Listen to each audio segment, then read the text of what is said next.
नमस्कार। कथा कहानी में आप सबका स्वागत है। कथा कहानी में इस समय आप सुन रहे हैं कृष्ण कली उपन्यास मेरी जुबानी। इस कड़ी में आज प्रस्तुत है इसका 8वां भाग। चलिए शुरू करते हैं। जिस कमरे में कली रहती थी उसकी कांच लगी अलमारी में अभी भी सुवीर की शादी के बर्तन सजे थे। वैसे ही साधारण पीतल, कांसे और मुरादाबादी कलई के थाली, परात, लोटे, पीकदान जैसे हर मध्यम वर्गीय पहाड़ी कन्या को दहेज में मिला करते हैं। एक कोने में एक जोड़ा पीले रंगों में रंगी खड़ाऊ रखी थी। हल्दी से रंगे पीले पटले पर बने 2 लाल रंग के बेडौल तोते लाल चोंचों से नींबू लटकाए जरा भी धुंधले नहीं पड़े थे। जिस नक्काशीदार आईने लगे पलंग पर कली सोती थी वह भी सुवीर की शादी का पलंग था। उस जहाज से पलंग पर कली की सी 20 कलियां एक साथ लोट-पोट सकती थीं। धीरे धीरे कली ने कमरे की काया पलट कर दी। दहेज के बर्तन वाली अलमारी को उसने आकर्षक लेंस के पर्दे से ढक दिया। एक कोने में उसने बक्से, सूटकेस को ही ढांप ढूंप कर छोटा सा दीवान भी बना लिया था। सूने कमरे की बदली सज्जा को देखकर अम्मा प्रसन्न हो गई थी। वैसे दीवान पर टंगे 2 मनहूस चित्रों को हटाकर वह कमरे को कुछ अंश में और भी संवार सकती थी, पर वह मन ही मन समझती थी मृत युवा पुत्र के कमरे में लगे उस चित्र को कली की आंखें बचाकर अम्मा नित्य ममता से निहार जाती। उतनी बड़ी कोठी में कम से कम 12 कमरे थे, फिर भी अम्मा ने उसे उस कमरे में क्यों रखा होगा? शायद कमरे की रिक्तता से स्वयं मुक्ति पाना चाहती होंगी। उठते बैठते, सोते जागते, पतली मूछों के बीच अपने बंकिम स्मिथ के प्रेत से निर्जीव चित्र कली को बुरी तरह सहमा देता। कभी कभी तो वह मेजपोश उठाकर उसे ढांप देती। दीवार पर दूसरी ओर पूरे परिवार का एक ग्रुप चित्र लगा था, जिसके सदस्यों के आधे अंग दीमक चौखट के भीतर पहुंचकर चाट चुके थे। चित्र शायद 25-30 वर्ष पूर्व का था। पीले रंग के चित्र पर चारों ओर रंगीन बेल बूटे बने थे। गृहस्वामी उस युग की साहबी वेशभूषा में तन कर बैठे थे। पारसी ढंग से खूब लंबा आंचल लटकाए, घुटनों पर दोनों हाथ बिछाए अम्मा मुस्कुरा रही थी। आसपास घुटनों तक की स्कर्ट और बीच में जापानी गुड़िया सी दोनों पुत्रियां और सेलर सूट में जुड़वां से लगते दोनों भाई एक दूसरे का हाथ पकड़े सहमे से खड़े थे। दोनों चित्रों को हटा देने पर कमरा निश्चय ही बहुत कुछ उजला बन सकता था, पर कली ने जानबूझकर दोनों को वहीं रहने दिया था। एक तो वह घर पर रहती ही बहुत कम थी, इधर कई विदेशी अतिथियों को लेकर उसे लंबे दौरे पर जाना पड़ा था। आगरा, दिल्ली, नागार्जुन भाखड़ा आदि घुमा फिरा कर पूरे महीने भर बाद लौटी थी। आते ही उसने देखा गोल कमरे के द्वार पर आकर्षक पर्दे झूल रहे हैं। न जाने कहां से कतार की कतार गमलों की आकर बिछी है। एक 10-12 वर्ष की गोल गोल सी गोरी लड़की लोहे के फाटक में दोनों पैर रखकर झूला झूल रही थी। कली की गाड़ी देखते ही कूदकर भीतर भाग गई। ऑफिस की लंबी गाड़ी कली का सूटकेस उतार कर चली गई। उसकी अनुपस्थिति में शायद अम्मा की बड़ी पुत्री का परिवार आ गया होगा। साल में एक बार जाड़ों में अम्मा की दोनों पुत्रियां पहाड़ से आती थीं।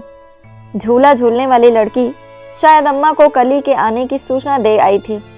कली ने पहले सोचा स्वयं ही अम्मा को जाकर अपने आने की सूचना दे आए। उसे अभी फिर दोपहर की गाड़ी से लखनऊ जाना था। चिकन की साड़ियों की किसी नुमाइश में मॉडल बनने के अनुबंध पर उसने तब बिना सोचे समझे ही दस्तखत कर दिए थे।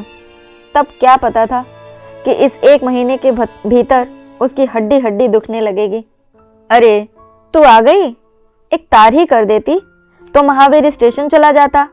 गाड़ी तो गैरेज में दिन भर पड़ी ही रहती है, कहते हुए अम्मा आकर मोढ़े पर बैठ गईं। नहीं अम्मा, ऑफिस की स्टाफ कार आ गई थी। मुझे अभी फिर 3 दिन के लिए बाहर जाना है। 1 महीने निरंतर घूमने फिरने से कली का मुंह उतर गया था। हद है ये नौकरी, अम्मा असंतुष्ट स्वर में कहने लगी। ये भी क्या कि लड़की को घुमा फिरा कर मार ही डालो। जया माया दोनों आ गई हैं। माया तो आज अपनी सहेली से मिलने चली गई। तू नहा धोकर आ, तुझे सबसे मिला दूं। पुत्रियों के परिवार के आ जाने से अम्मा के चेहरे पर जैसे नई रौनक आ गई थी। कली ने नहा धोकर आईना देखा और स्वयं अपना चेहरा उसकी आंखों से अनजान बना टकरा उठा। क्या गत बन गई थी चेहरे की। सूजी सूजी आंखों के नीचे झाई, रूखे बाल शरीर पर सचमुच ही वह घोर अन्याय कर रही थी। रात दिन का घूमना उस पर बदपरहेजी। ऐसे वह भला अम्मा की पुत्रियों से मिल सकती थी? कई रात्रियों का संवेद जागरण पूरे चेहरे पर उभर आया था। वह पहले खूब देर तक पूरे वेग से नल खोलकर उसके नीचे बैठी रही। बिजली से बाल सुखाकर कलिंग पिन खोली और गुच्छे के गुच्छे मुलायम मुड़े तुड़े बाल कंधे पर बिखर गए। टेढ़ी मांग निकलने पर उसका चेहरा और बचकाना बन जाता था। फिर उसने अपनी सबसे सोबर साड़ी निकाली, आंध्र खद्दर की ऑफ वाइट, वही साड़ी जिसे पहन उसने मद्रास हैंडलूम एम्पोरियम में देश विदेश से एकत्रित हुई 25 मॉडलों की सलोनी सूरत पर झाड़ू फेर कर रख दिया था। एक ओर लाल जरी की कन्नी, दूसरी ओर काले मिट्टी पाड़ में जरी की चमकती विद्युत वाहिनी जो किसी बिजली की ही भांति गिरने वाले को विस्फोट से पहले ही भस्मीभूत कर देती थी। कानों में वह केवल हीरे के दमकते कर्णफूल ही पहनती थी। इन्हीं कर्णफूलों की स्वामिनी बनने के लिए उसे जान हथेली पर रख चलती ट्रेन से कूदना पड़ा था। कैसा दुस्साहसी कलेजा था तब। और अब एक लंबे अरसे तक वह धधकती भट्टी में हाथ डालकर खेलती रही थी, पर अब एक सामान्य सी चिंगारी उसे भयभीत कर देती थी। चिड़िया का कलेजा बन गया था उसका। कभी कभी अचानक वह नींद में ही जोर से चीख मार कर कांपने लगती। लगता कोई छाती पर चढ़कर उसका गला घोंट रहा है। अपने कंठ से निकली गों गों करती अस्वाभाविक डरावनी आवाज से वह स्वयं ही जग खिसिया कर उठ बैठती।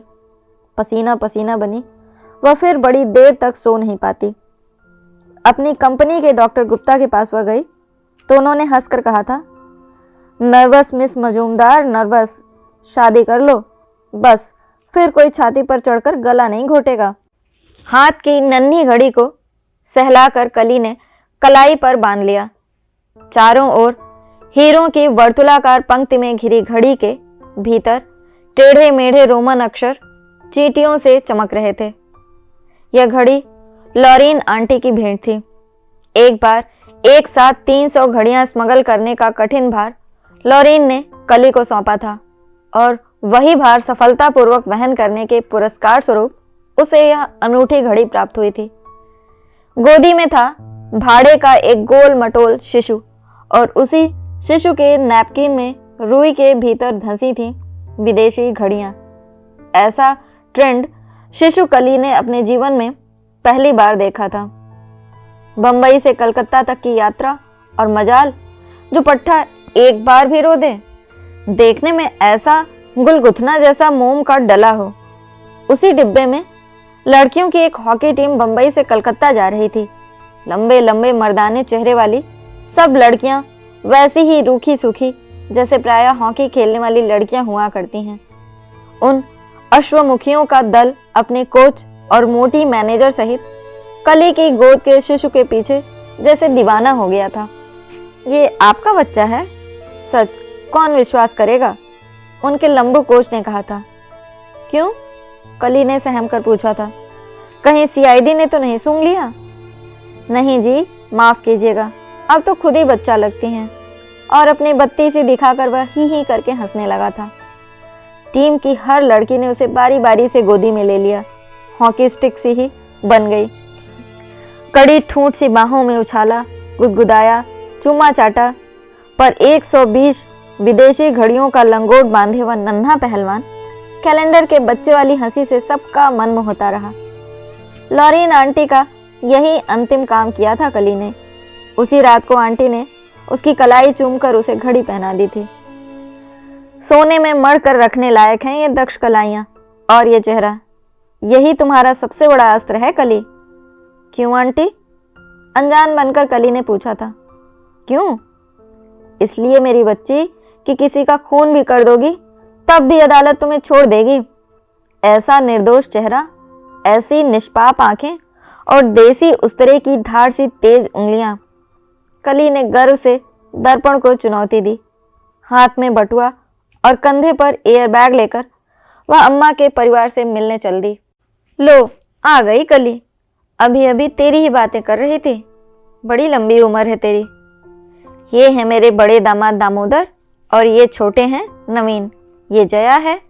माया तो पता नहीं कब लौटेगी। बड़ी नम्रता से झुककर कली ने भरतनाट्यम की नर्तकी की सी मुद्रा में नमस्कार किया और अम्मा के पास कुर्सी खींचकर बैठ गई। मैं अभी अभी इनसे कह रही थी कि इन 3 महीनों में कली मुश्किल से 1.5 महीना मेरे पास रही होगी। फिर भी मुझे ऐसा लगता है जैसे बरसों से मेरे साथ रही हो। अम्मा पान का बीड़ा मुंह में गुलगुलाती बड़े अपनत्व से कली की पीठ थपथपाती कहने लगी। और इस भगोड़ी का यह हाल है कि जब देखो तब हवाई बैग कंधे पर लटकाए चिड़ैया सी उड़ने को तैयार। लगता है आज फिर उड़ने जा रही हो। क्यों बेटी?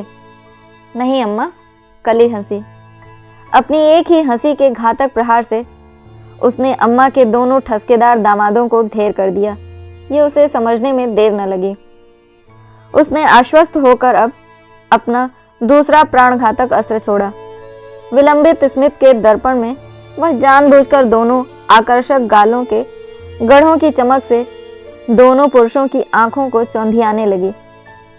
इस बार उड़ नहीं रही हूं अम्मा, ट्रेन से ही जाना है। कब लौटेगी? पता नहीं अम्मा। मेरी इस बेतुकी नौकरी में तो हमेशा जाना अपने पैरों का होता है और लौटना परायों पैरों का।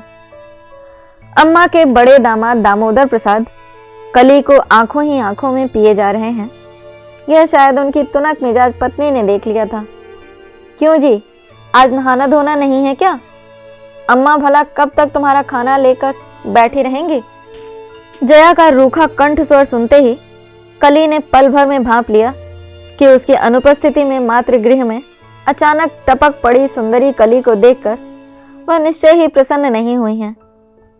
अभी तो 10 ही बजे हैं दीदी। छोटे दामाद ने हम जुल्फ की पैरवी की। ससुराल आए हैं ना हम लोग, यहाँ ऐशो आराम नहीं करेंगे तब भला कहाँ करेंगे? फिर वह कली की ओर देखकर हंसने लगा।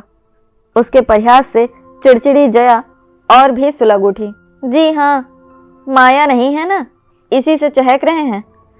वह होती तो बोल नहीं फूटता इनका। दामोदर प्रसाद की क्षुधातुर दृष्टि अब तक कली का अर्धांग लील चुकी थी। अब वह बड़े मनयोग से उस मंदोदरी की क्षीण कटी को अपनी आंखों के इंची टेप से नाप रहा था। पर वह क्या पहला ही पुरुष था जिसकी आंखें कली की इस सुडौल कटी पर नक्शी जड़ गई थीं? लगता है हमारी विदेशी उक्ति तुम्हारी ही इस मुट्ठी भर की कमर के लिए लिखी गई है मिस मजूमदार। फ्रेंच परफ्यूम की बोतल को गाल से सटाकर वह विज्ञापन बनी चित्र खिंचवा रही थी कि विदेशी फोटोग्राफर उसके कानों के पास आकर फुसफुसा गया था। जानती हैं कौन सी विदेशी उक्ति? You should always hold a bottle by neck and a woman by her waist। आज दामोदर प्रसाद को उसी उक्ति की मूक पुनरावृत्ति करते देख कली मन ही मन हंसने लगी।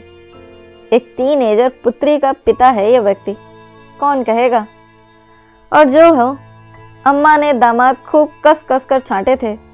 रंग साफ न होने पर भी दामोदर प्रसाद के शरीर और चेहरे की बनावट में कुछ राजपूती झलक थी, पर गंभीर चेहरे से मिलान करने पर चंचल दृष्टि एकदम ही अनमेल लगती थी। लगता था स्वभाव से यह व्यक्ति ऐसा नहीं था जैसा वह बनने की चेष्टा करता रहा था। एक अनुसंधानी दृष्टि का फोकस ही उस कच्चे धागे से बंधे मुखौटे को बड़ी सुगमता से उतार सकता था। बड़े यत्न और नियमित अभ्यास से ओढ़ी पहनी गई गंभीरता सामान्य सी ही उत्तेजना से प्लास्टिक के फिसलते आवरण से ही फिसल जाती। कली को देखकर वह स्वयं ही मुखौटा उतारकर उसे घूरे जा रहा था। एक तो अरसे से उसकी नियुक्ति सभ्यता से पिछड़े एकदम जंगली इलाकों में होती चली आई थी। उत्तराखंड के सीमावर्ती इलाके में मोटे नाक और चुंधियाती आंखों वाली भोटिया स्त्रियों को देखते देखते उसकी आंखें दुखने लगी थीं। वह एक ही साल वहां रहकर बुरी तरह उकताने लगा था। इसी से कलकत्ता आने पर उसे यामिनी राय की चित्रांकित आंखों वाली सांवली सलोनी सामान्य से चेहरे की बंगाली लड़कियां अप्सरा सी लगती। उस पर कली क्या साधारण सौंदर्य की श्रेणी में आती थी। अम्मा का छोटा दामाद नवीन भी 2 पुत्रों का पिता था, फिर भी चाहने पर अभी भी सेहरा बांधकर दूल्हा बन सकता था।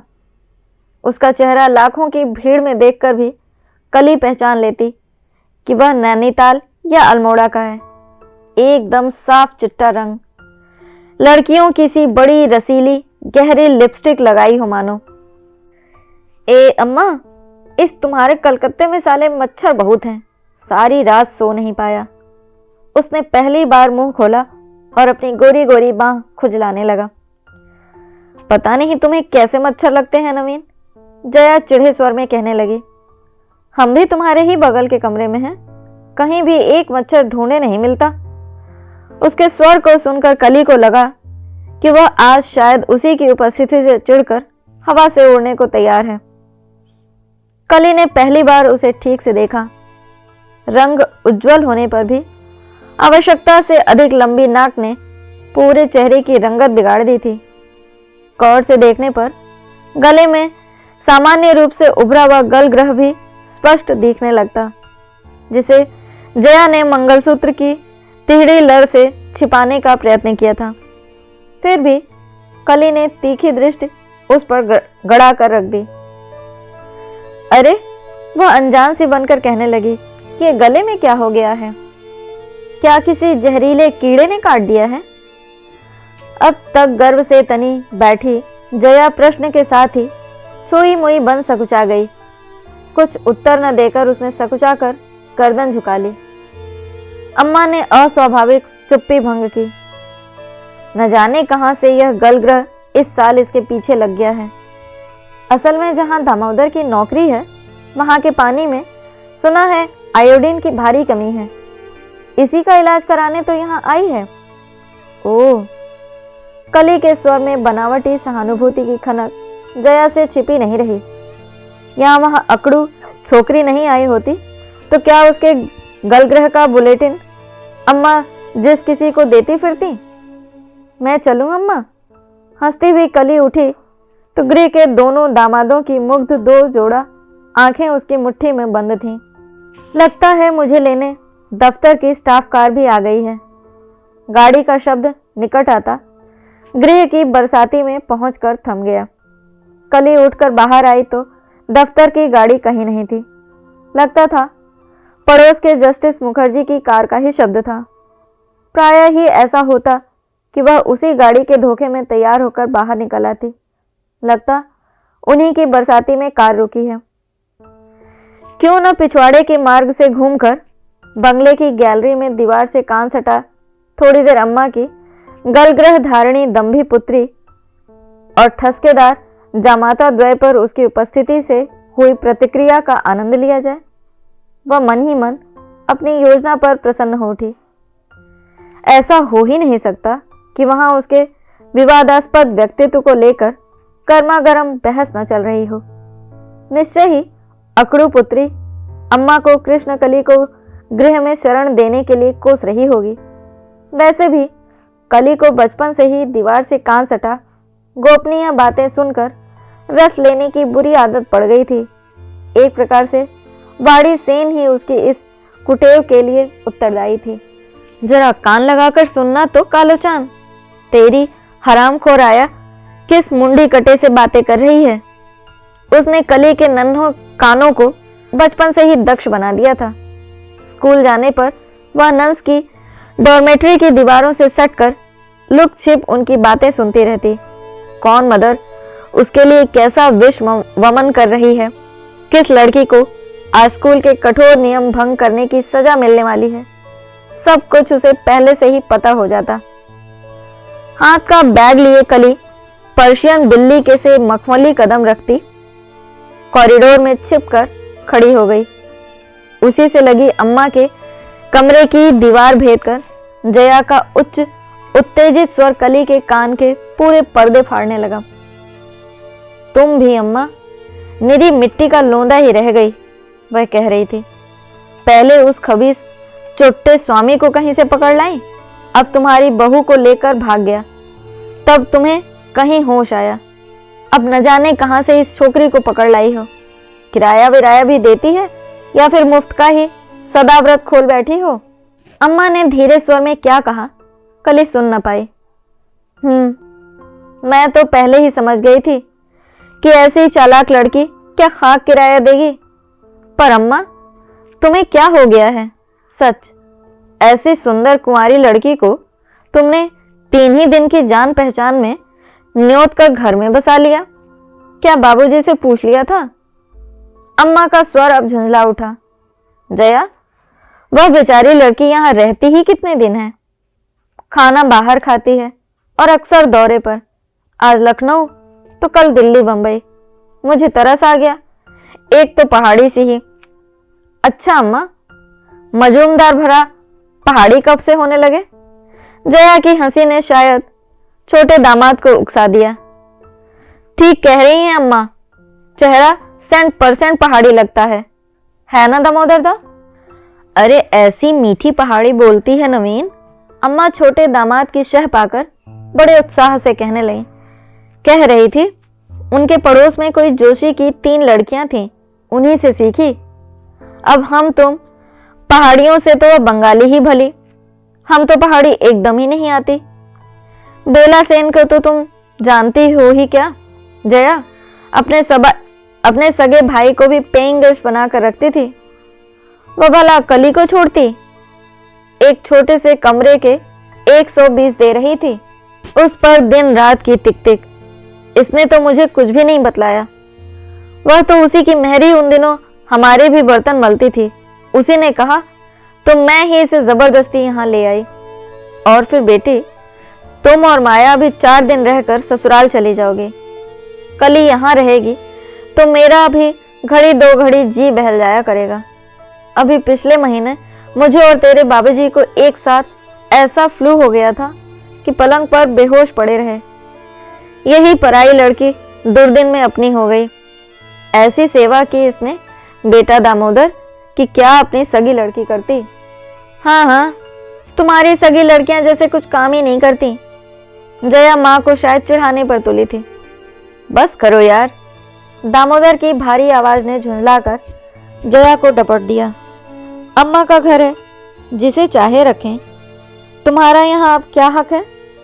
हाँ जी हाँ, जया तुनक कर बोली। कैसे हक नहीं है सुनो भला। नए कानूनों ने हिंदू घर की पुत्री को भी पितृगृह में समान अधिकार दिए हैं। फिर देख लेना, बड़े दा काबुल से आते ही इसे लाठी लेकर खदेड़ाएंगे। कली चुपचाप बाहर निकल आई। स्पष्ट था कि अब घर में उसका निर्वाह नहीं हो सकेगा। YWCA की वार्डन लिंडा एंडरसन को वह रैमनी से जानती थी। अपने उसी रैमनी स्कूल के परिचय सूत्र को पकड़ वह उससे पहले भी 2-3 बार मिलाई थी। वहाँ एक कमरा मिलने में उसे परिश्रम नहीं करना पड़ेगा, ये वो जानती थी। पर चतुर लिंडा शायद मिशनरियों की मुँह लगी एजेंट भी थी। जब भी कली उससे मिलने जाती, वह अपना कौशल से तैयार किया मुट्ठी भर चुग्गा बिखेर देती। जया की कटुक्ति सुन वह सीधी लिंडा के पास चली गई। बहुत पहले तुमसे मैंने किराए के लिए कहा था लिंडा, क्या अब भी मुझे वह कमरा दे सकोगी? कुछ खिसिया कर ही कली ने पूछा। पहली बार बड़ी उदारता से दिए गए कमरे को स्वयं ही ठुकरा दिया था। दे क्यों नहीं सकती डार्लिंग, उसने हंसकर कहा। पर मेरी बात पर विचार क्यों नहीं करती? क्रिश्चियन बन जाओ और एक साथ तुम्हें कई सुविधाएं उपलब्ध हो जाएंगी। हर साल हमारा मिशन कई प्रतिभाशाली छात्राओं को इंटरनेशनल लिविंग स्कीम में बाहर भेजता है। तुम में जन्मजात प्रतिभा है। चाहो तो फ्रांस के अच्छे फैशन स्कूल में शिक्षा पा सकती हो। रहना खाना पीना सब किसी विदेशी परिवार के साथ, और भाग्य अच्छा रहा, you can always hook someone. ठीक ही कह रही थी लिंडा। न उसे पिता का पता था, न माँ के कुल गोत्र का।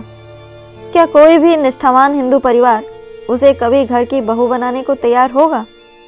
माता पिता दोनों कुष्ठ रोगी, पली चकले में और वेश्या का स्तनपान किया। वाह, क्या बढ़िया क्रेडेंशियल्स थे। कली को भी कभी कभी हंसी आती और कभी चित्त में उमड़ते तीव्र विद्रोह की तरंगें उसे उद्वेलित कर देती। जिस परिवार में 3 ही महीने रहकर वह अपने को बहुत अंश में उसकी मर्यादा के अनुकूल बना चुकी थी, उसी का ज्येष्ठ पुत्र अब उसे लाठी लेकर खदेड़ने चला आ रहा था। वह गृह क्या अब उसके लिए निरापद स्थान रह गया था?